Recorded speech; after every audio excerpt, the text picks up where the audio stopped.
Hey, everybody. We are back with another special. This is kind of an emergency episode of HTSN or whatever we want to call it now, Hanshin Tigers Substack News, what have you. This is the podcast that you have come to listen to, especially during this hot time of year where the Japan series is going on. And we are through two games of the series. By the way, my name is Trevor, aka T Ray, and all the way out in Hawaii, I've got my partner, Sanjay. How's it, brother? Aloha, brother T Ray. This is indeed Sanjay checking in from Honolulu, Hawaii, where it's a little bit cloudy right now, but still hot. And therefore, please excuse me wearing just a t-shirt. I don't need any excusing of nothing, man. I mean, the baseball is hot, the weather is hot. Let's get into talking about some Japan Series baseball, shall we? Bring it on. All right. Well, folks, as you know, if you're trekking along at home watching these games on the telly or on the internet or whatever you're doing, we have got a series tie right now with one win for our Hanshin Tigers, followed by one win by the SoftBank Hawks. All the wins and all the losses count the same, folks. So we don't worry about the scores, but we're going to tell you anyways. Game one was a tight one, but it was a fun one. The Tigers vanquished 2-1. Sanjay, let's go over a little bit of the scoring here. So Murakami on the mound for us, and a little bit shaky right from the onset, giving up the opening run on an RBI from Kensuke Kondo. So it's 1-0 for the Hawks right away. Yep. And I was watching every step of the way. And Arihara kind of had our number. We had a chance in the top of the first, didn't capitalize, and then it took us a long time to get going. But I'll tell you this, man. Um, I I don't know. I did this with you during the final stage, and then I did it again. I don't know if it's just like T-Ray's sixth sense or what, but I turned to my son, and I think I might have even texted Zorni or somebody. I was like, "Man, sixth inning, this is where we're getting runs."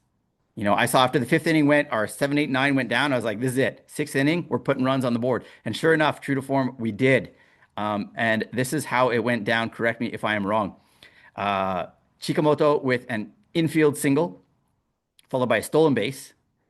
And then the bunt to end all bunting. No, to continue all bunting, right? Yep. Nakano with an outstanding bunt down the third base line. It did not roll foul, which they were hoping it would. And so now we've got no outs and runners on the corners, except that didn't last very long because during Morishita's at bat, Nakano took off and got second base for free. So with runners on second and third, though, they did not draw their infield in. Obviously, it's kind of a tough predicament for them because you draw your Yeah. infield in against one of the hardest hitting guys. Like, what are the odds that you're going to be able to prevent that run? So they did what I would say is the smart thing.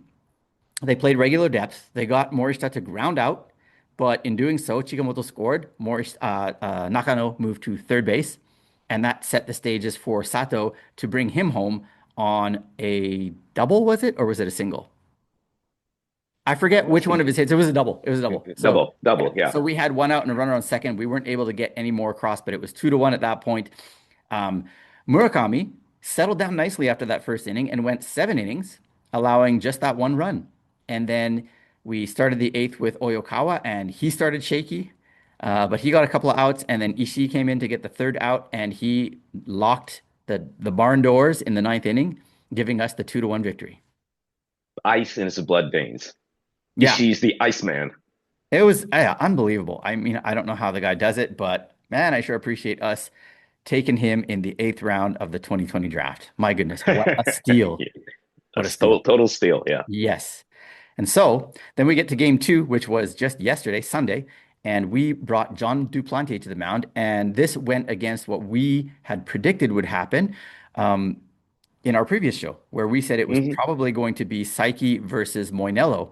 And neither of those guys was on the mound. It was Duplantier for us, and it was Uwasawa for them. Who'd have thunk it? Total surprise. Yeah, and the Tigers got on the board early, and they actually had a great chance to go even further than they did, but they did get the one run on a Sato RBI single. And then I think was it runners on the corners for Oyama with Oyama. Yeah. with I think. Yeah. the one out, Yep. and he wasn't able to get her done. And then nor was our number six batter Takatera. So we got just the one run. We're still feeling good with Dupe coming to the mound. But man, he was just not his regular self. Gave up a three spot in the first inning, a three spot in the second inning before being pulled. Iwasada came in. He was supposed to take care of that final out with a left-handed guy coming to the dish. He beamed him. So now it's two runners on base, and Yamakawa took a fat pitch from Iwasada and said, "This is why I was still worth signing after all of my alleged criminal activity." And so the Hawks benefited. Yeah, we'll go there. We'll go there. Yeah, okay. Yeah, I'm good with that. And so the Hawks get three more, and now it's 9-1. So that seventh run goes on Dupe's record, two go on Iwasada's record, and obviously the game is now out of hand. I was just hoping the Tigers would do something like if they were to score two, three, maybe four more runs. I mean, that's even a bit of an ask, but still, get some runs, go back to Koshien with our heads held high. Didn't happen. Ihara pitched quite well in relief, except that a wild pitch in the fifth or sixth inning brought another run home for them. And so the final To be score, fair, yeah, to be fair, he didn't have much time to prepare. no, he didn't because He nobody, scrambled in. yeah. The game plan was not, hey, we're going to bring in pitcher number two in the second inning and pitcher number three in the third inning, which is what we did. So Ihara pitching the third, fourth, and part of the fifth, I believe. And because Iwasada was hit with a line drive into his shoulder, right? So That's right. Ihara scrambled in. Yeah. So he That's was true. like totally unprepared. That's right. That's right. Iosada didn't even finish that inning that he had. He didn't finish the inning that he started. That's right. So anyhow, the big scramble. All things considered, though, like our bullpen outside of Iwasada, like from the third inning through the eighth inning, we allowed just the one run. And obviously, like the Hawks are not pressing at this point either, but it's still the only thing that we can really hold our heads high about because our batters only got one runner into scoring position the rest of the way, and that was with two outs in the top of the ninth. Yeah, but you know what? When you consider that you leave Kyushu having gone 1-1 against the champion SoftBank Hawks, that perennial power, Yep. you can kind of hold your head high and you can say you got all the pitchers some work involved in the Nippon series, and I can live with that. 100%. And I think, even talked about this last time that a 1-1 through the first two games is basically what we were expecting, although we expected that Moinello would be one of those two starters and that we would get their super ace out of the way. So now I don't want to say there's an uphill climb here, but they do have Moinello in the hole for a game at Koshien. That said, we also have Saiki, we also have Takahashi, and we'll talk about those guys in just a little bit. But first, let's go over. So, what do you think went really well for the Tigers in game one, and what went wrong in game two on the whole? Any So thoughts? game one literally was what you and I had discussed before in terms of pitching doing their thing, defense doing their thing. It doesn't need to be a high scoring game, and we can just sort of. I think I mentioned 3-1 is a fine result. We got 2-1. That's okay. That's kind of like the ball that we want to play. So Hmm. game one was totally fine. Right. Game two, on the other hand, I don't know where the dupe starting came from. I can sort of see why maybe, like you were saying, they wanted not to have Psyche pitch against Moinello, which Hmm. didn't happen in the end. But it may happen Um, on Tuesday. it may happen on Tuesday. Yeah. And then where are we? Yeah. Yeah. But No. that, Okay. that first inning, where after we scored that first run, Yeah. and we had men on second, third, and Oyama couldn't come through with one more RBI. That was to me a huge difference. Okay. That To could have me, changed the whole uh, color of the game. oh, 100%. And I'm right with you on that. And I really think that, like, right now, you can look at Dupe's performance and blame him for what happened all you want, and you're not going to get any disagreement from me. But how bad has Oyama stunk it up so far in the playoffs? If I'm not He mistaken, he's had, 1 for 16 or 1 for 17 in the playoffs. does he even have a hit? I mean, he's not pulling He, his weight whatsoever. he does again. Well, in the playoffs, not in the Japan series. So against the Oh, right. Baystars, he had the RBI double that went off the wall at Koshien to make it Yes, in four the to playoffs. zero You're in right. game three. Yeah, that was the only hit. Um, but he has come up in some great chances. Like even game one, when we got those two runs, we had a chance to, shove it down their throats and get more, and we couldn't because I think he struck out or he popped up to the infield. And same thing this time. And Yeah, and that Toritani wasn't was even saying, close. Yeah. yeah, Toritani was saying in the broadcast, he goes, it's one thing if you're not hitting, like that's just part of baseball. But when you don't even know where the ball is going off of your bat, and he said Oyama looked a little bit confused, like when the ball came off his bat, like he didn't even know kind of that he had hit a pop up to first base on that one in game two. Like he's just not Mm, really, he's not in his zone at all. So his mm, at bats are just poor. And that really concerns me moving forward. yeah, and I guess the second thing that I want to point out, and I love QG. I think he knows more about what's going on than anybody. But if I were sitting in the bench, I would have said second inning, throw a new started. I mean, pitch a new pitcher on the mound instead of going with Duke for second inning. That was just my thing. Yeah, that's always a tough call, right? Like I think in the majors, that's the major league call, and I'm not against it, but I think either way, they really let him go too long. I mean, when he walked, to me, one of the big things is when he walked Makihara. He got the first out of the second, and then he Mm. walked a guy that earned 7 walks all season. And And he's the not a ball, guy who walks people, right? he's not, and the balls were not even close to the strike zone. Like he really wasn't himself, and it was clear. And I think in that at bat, when he walked Makihara, I was like, okay, he doesn't have his stuff here, and we're getting back to the top of the order. You gotta yank that lead. Yeah, the You gotta hook, yank him out. Yeah, the hook. Yeah. right, for sure. But he didn't. Okay, so I guess like the big question that I want to get to today, Sanjay, is like, what's up with using dupe in game two? Because that threw everybody for a loop, didn't it? Like, I mean, Hmm. we in our previous show, and I think most experts thought that it was going to be Saiki and not Duplantier. And so I don't have any facts or figures in front of me, but I'm going to throw you some theories as to why. Okay, go for it. Okay. So first we're going to look at why dupe. And I'm going to give you 3 reasons, possible reasons, theories. Okay, So the okay. first one that I can't confirm, but it's possible, and I kind of feel like I might be right, that Dupe is an even worse bunter than Saiki. I don't know if Dupe even landed any sack bunts this year. And honestly, like those bunts can make the difference between scoring a run and not in this Japan series. So even though Saiki is terrible at bunting, he actually did accomplish it a few times. And if Dupe just can't do it, you don't want him coming to the plate in those situations. And so you're best to use him when the DH is in place. That's theory number one. What do you think? That's a very, very interesting one. And I wouldn't toss it out with the what is it, the bathwater, as it were. Okay. Theory number two is that Dupe was just ready. Like looking at his bullpens, looking at his live batting practice and all that stuff.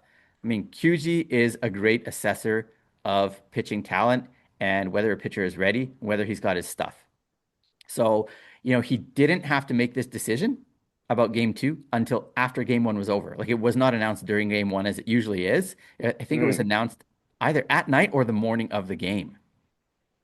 And Wow, so okay. maybe he liked what he saw from Dupe Hmm. and said, this is it.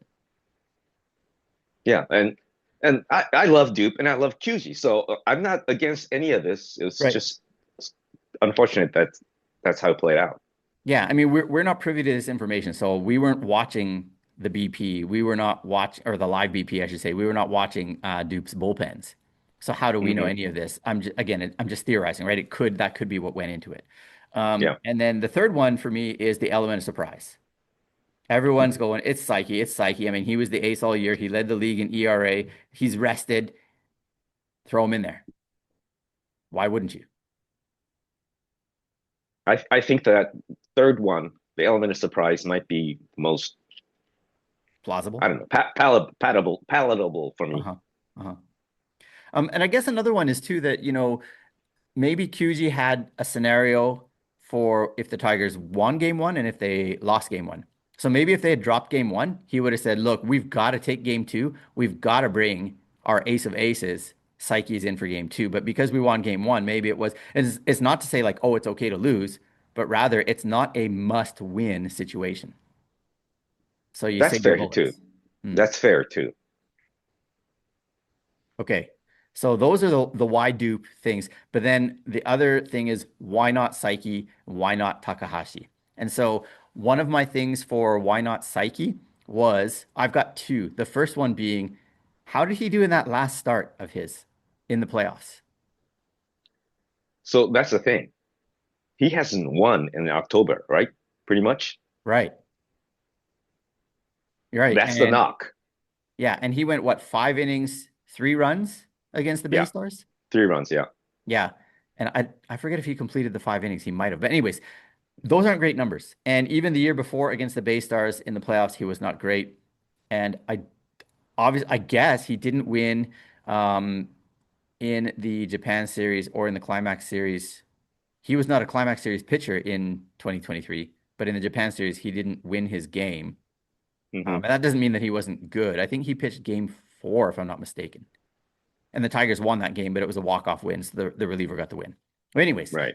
so Saiki, track record in October, not great. Hmm. Okay.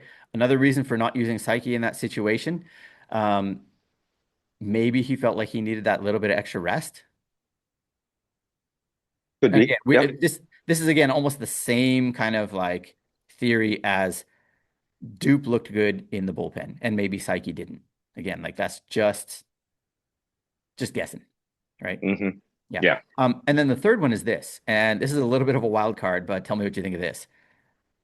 Where's Saiki playing next season?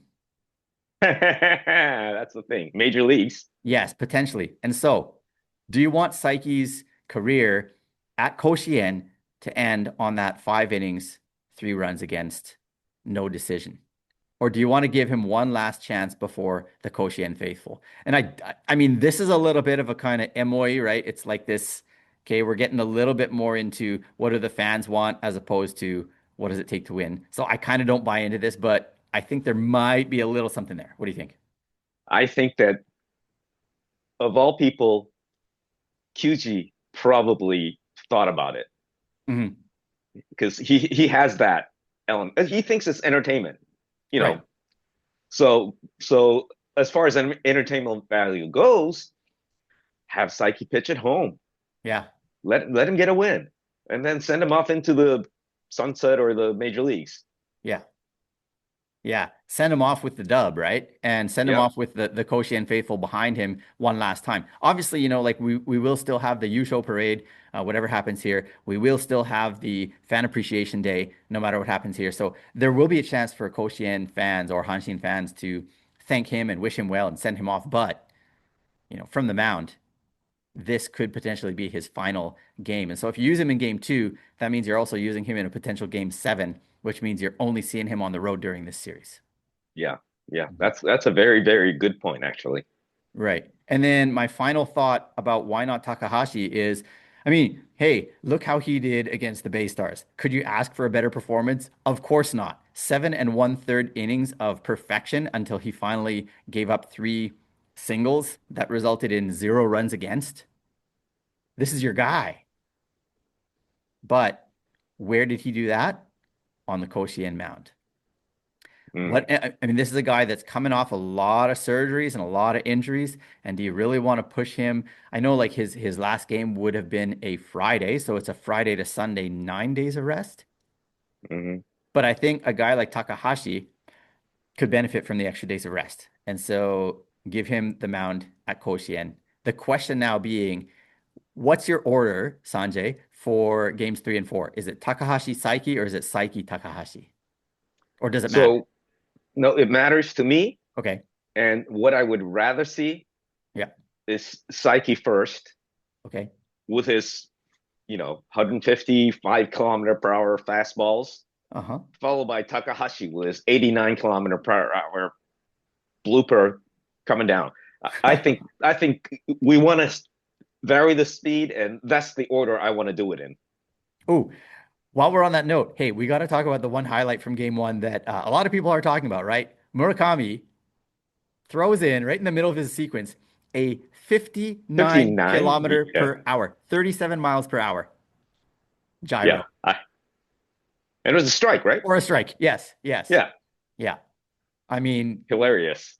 that's And he did not crack a smile after that either. Like he just took the ball back from Sakamoto and went back to business. Whereas, um, who was the batter was I want to say their number six guy, Kawase maybe, I think. Anyways, he took the Yeah. strike and he kind of he cracked a smile. He's like, "What was that?" Yeah. Yeah.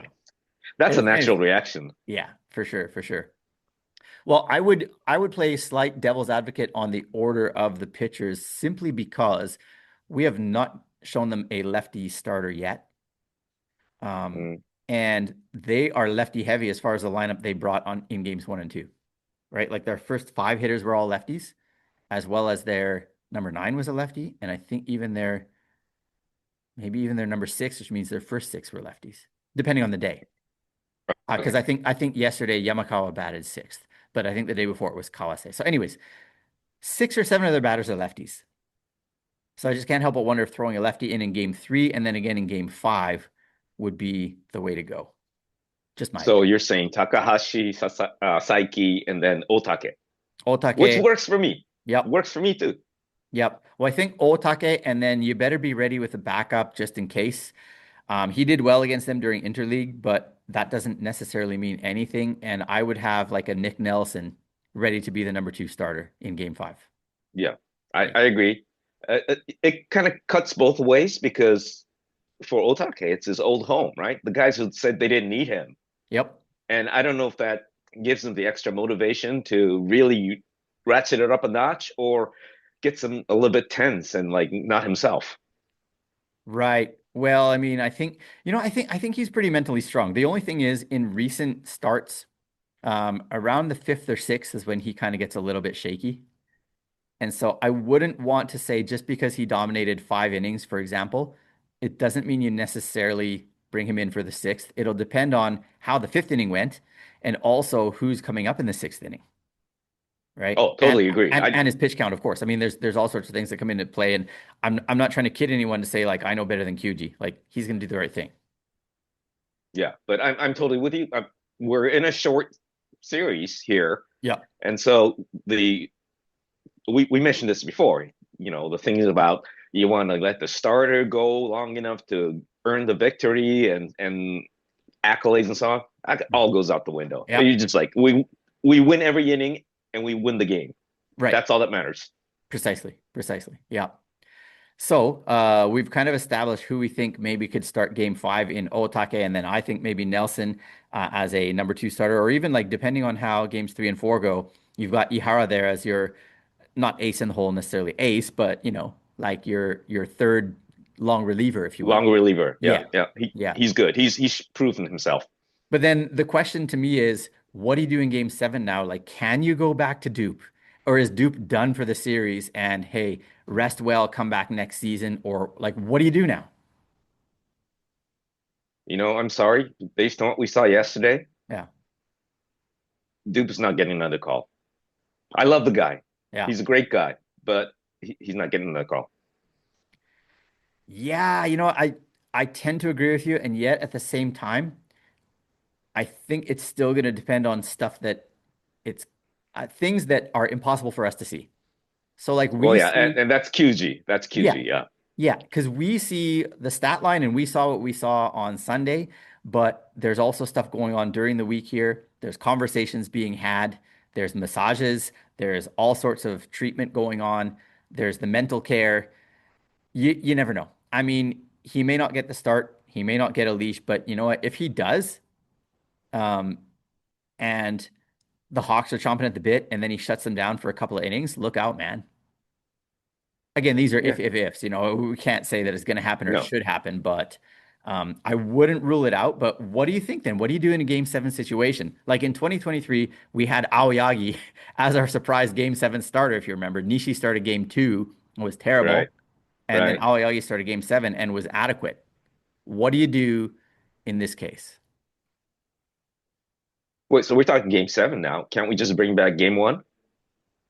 That would be for game six, right? So Murakami would go game one and Murakami, six. yeah. So So, then so we go two and with seven mirror each other. That's what I'm saying, okay. right? So Psyche on short rest. Ooh, interesting. I mean, that's a possibility if we go with. what you said and Saiki's game three and Takashi's game four, which is entirely possible. Um, I would even say, man, if it comes down to a game seven, just go full bullpen. Like use just get all these guys in there, and you might start with Saiki, or you might throw him in the middle of the game or whatever it might be for two, 3 innings, whatever. But you just give never let them see the same pitcher twice. I'm So okay with that. I'm yeah, okay with that. It's just you never know how good a pitcher is just based on the bullpen. Until he goes on the mound, you don't know if he's mhm. on or off. Right, And so to have what, 9 guys who are going to be on their game right.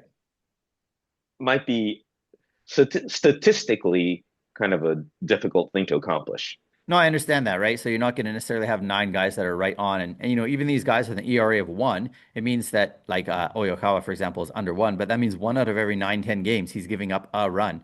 Well, if Yep. that game seven happens to be that game, then what? I understand that. I get that. But maybe like you don't necessarily do that, but do you remember what was the year? Giants against Dragons to determine the Yusho in the final game of the season, and the Giants went with their three aces, three Yeah, innings I remember apiece. that. So Yeah, like 3 innings each. Yeah. yeah, something like that. Not necessarily like precisely three per guy, but like you bring your front end, you maybe give them 2 innings each for the first three guys, for example. You get through 6 innings. And then you just go your winning combination for the last three, assuming, of course, that you're not in a tie game. Yeah. And your Because offense, yeah, has to come you, through. Yeah. you want to save some bullets for the in case there are extra innings. But I guess the nice thing is like most of our pitchers, including the bullpen, they're experienced enough. They've been through the Japan series before to not crumble under the pressure if it is a tight game seven in the late innings. Hmm. Yeah. And that's why it was important for a lot of our guys to get a mound yesterday. Yeah, sure. That's my Sure. silver lining. Yeah. Sure. Absolutely. Okay. So, do you think there's any key for us as to how to win on our home turf? Like, ideally, Sanjay, you and I both know we want to win all three of these games at Koshien. We don't want to bring this back to Fukuoka. Not that, that wouldn't be the end of the series. If it does go back to Fukuoka, so be it. But man, heck of a lot better for everybody involved if we take the next three games. So how do we do it? What's the key? Who is the key? I want to say all the butts in the seats, the fans, Oh, they are going to be electric and yep. they are going to make, what do you say, the 26th player or whatever? Yeah, Um, they they are going to be the difference maker. fair, fair. I'm gonna say this like the key man, if you want to go for the old Japanese kimang, right? Like Yeah, sure. Oyama. If Oyama doesn't produce, it's going to be hard to win those three games because we both know this, and this is just his career story, man. His at bats always come in key situations with scoring Yep, chances. yep. And the fact of the matter is, he batted 317 with runners in scoring position this year, which is excellent, third in the Central League. He was third in RBIs, despite the fact that the guy before him was the home run king. So, I mean, 40 times during the year, he came up with the bases empty, or more than 40, but More than guaranteed those 40. Yeah, 40, right? yeah. So, a lot of times he was coming up with no chance at RBIs, and he still produced 75. But as we said, he's got one hit in these playoffs in 5 games. It was an RBI double where, I mean, sure, it was great. It was our fourth run. It was insurance, but it wasn't like we need this run or else. But if you Hmm. remember in 2023, in game three, he came up with a chance in the last at bat of the game to win it. It was 5-4. Hmm. I think we had the bases loaded or at least a runner on third or something, and he struck out. But then in game four, same situation or similar situation. I think it was no outs, bases loaded, and he got the winning hit. So, like one of these games is going to come down to his bat. Does he pull the trigger? Does he, produce, come through? That's the key to us winning these three. And that's going to go back to all of the conversations from last year when he had the free agency and Hmm. was being courted with more money from the Giants, Hmm. and he chose to stay with the Tigers. So I really, really hope for his sake as much as anything else. That if and when it comes to that, he produces. Yeah, agreed. Agreed. And of course, for myself, just having that little bit of skin in the game in the sense that I will be at game five. I hope that something big happens in that game. I hope that that is the fourth win for the Tigers. And wouldn't it be cool if it was a walk-off win off of Oyama's bat, just to wrap this thing up with a beautiful ribbon? That would be epic karma. Yeah. 頼むで, Oyama-san. We know Go, you're not listening. Yusuke. Yeah. Hey, all right. So last thing as we land this plane, Sanjay, any thoughts on changing your prediction from Tigers in five to something else? I mean, yes and no. I'm still going Hmm. with Tigers in five. We're going to Okay. sweep. Okay. Sweep. Koshien sweep. Okay. Um, I am going to also keep it at that. Mostly, again, uh, predicting from my heart, not my head, Yeah. because I feel like the Hawks are too good of a team to go down soft. As it SoftBank. were. Yeah, SoftBank. But um, if you look also at the SoftBank Hawks playoffs so far, right? When they played the Fighters, all of their close games they won, and all of their losses were blowouts. But look at how that's flipped on its head here, right? The close game, the Hmm. Tigers won, and they blew us out of the water. Now, again, the blowouts mean nothing more than just, okay, you beat the tar out of us this one game, but it doesn't mean that you get two wins. And I don't even think that it necessarily gives them the momentum to sneak one out at Koshien. So again, this is my heart speaking. I'm going Tigers in five as well. All right. We're Okay. good. Yes. So, folks, actually, little, not even disclaimer, little reveal, if you will. We're actually kind of doing this for a TV show. And so part of the video of this podcast may end up on TV at some point. If so, we will let you know here on Substack. I'll probably post it somewhere on YouTube as well. But in the meantime, and I hope you enjoyed this show. I hope you enjoy games three, four, and five of the Hanshin Tigers versus the SoftBank Hawks at Koshien Stadium. If you're going to be there for game five, you better come and find me and we'll chat it up and we'll party after the game. Thank you so much for listening, everyone. Thank you, Sanjay, for your time today. I'm so jealous that you're going to game five, and we're going to clinch it then. Yeah, man. Yeah, man. There you go. Let's go, Hanshin Tigers. Ganbare! Gambare!